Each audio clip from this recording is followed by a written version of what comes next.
Sometimes as a person who, offers counsel to people who are, really engaging spiritual practice,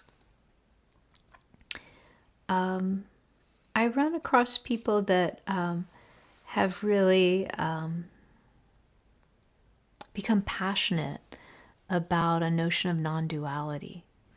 And I just really wanted to revisit that topic tonight and, really present this idea that it's through sensing our way to a consciousness of opposites and how they express as a unified whole that helps us to embrace duality in a way that our body wisdom, our hearts, the parts of ourselves that do resonate with what rings with authenticity and lands and hits the mark, because it expresses some sort of balance of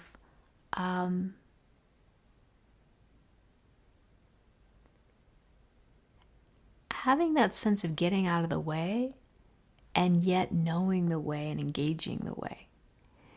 So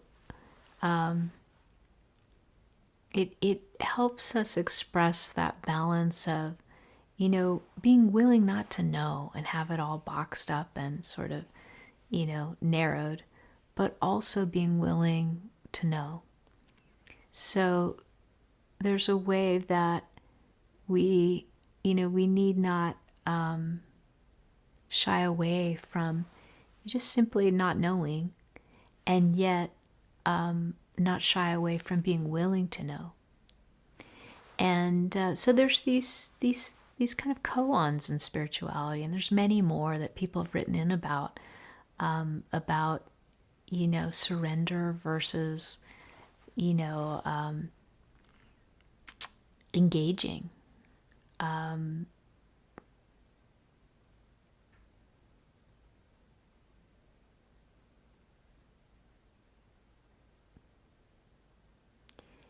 What's manipulative in practice and what's kind of complacency, and so there's these whole kind of gamuts of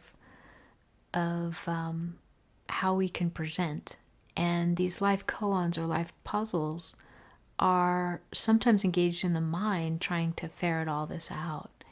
And I think it's helpful to get kind of be reminded of a more organic integration of opposites, so that we can find a sense of how the opposites dance, and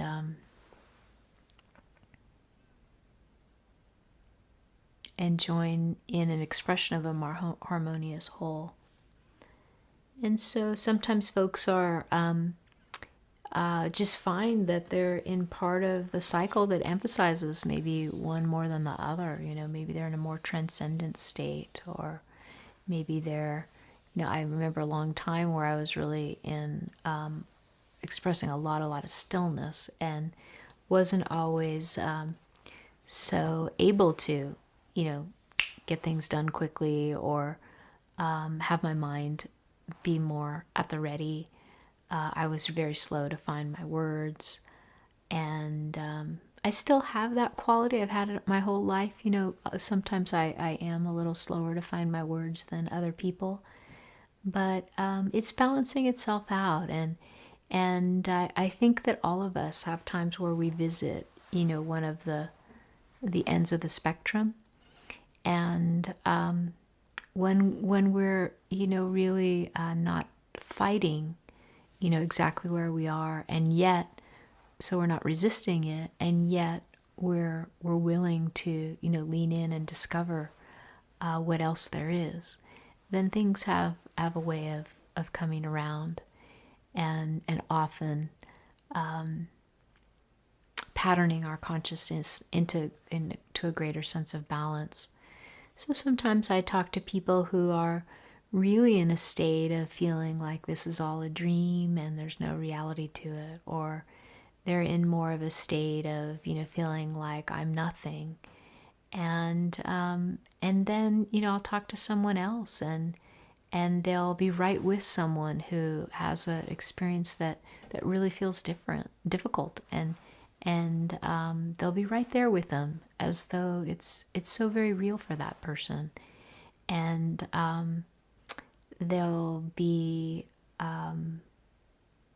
or another person who will really connect with the sense that, what we essentially are, this I am, is everything.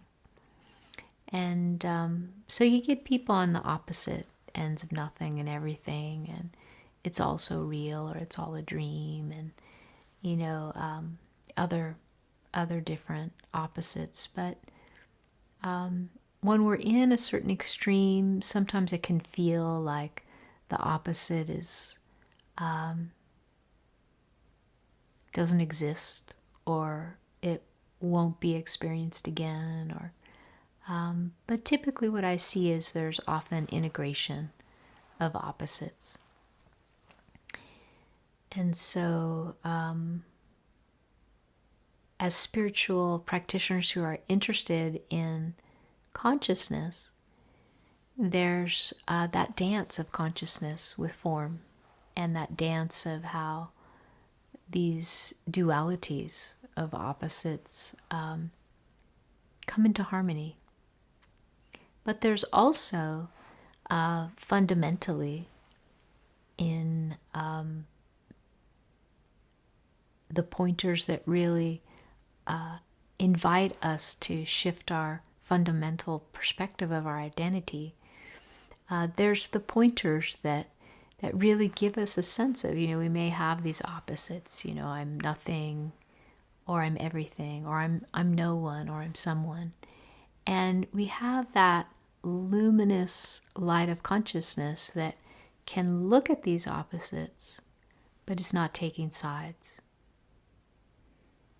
It can appreciate both, but it's very silent and quiet in the sense that it's not of a paradigm that has to decide or has to camp out on one side of an equation.